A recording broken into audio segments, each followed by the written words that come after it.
Гүлнар ханым, жаңа сіз айтып жердіңіз ғой, бесплодиядан деп результат болды деп сіздің келіңіз. Соны маған қайрадан айтып жеріңізші. Ол енді 3-4 айда өз көтере алмай жүрген жастар ғой енді. Содан кейін сен кіремей жүрген екеуіне де бірдей почти міне 3 айдан артық бальзам ішкіздім. 2 парғада, мужской женский екеуіне де ішкіздім. Қазір 1 айлық кішкене аяқ ауырлады. Айтып отырмын, 9 айға дейін ішкізем. 2 қабат әйелдер сұрап жатыр ғой, ішуге боламады, қорқамыз деп. Мен айтам, қорқпаңдар.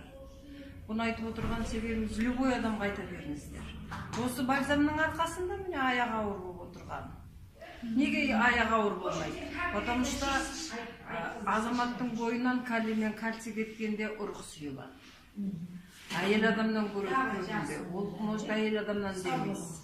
Сол үшін 2 пар бірдей ішсе, калий мен кальций өзінің нормасын 100% алған кезде, жәнегі екі жақтан да жақсы бала бұтады, результат.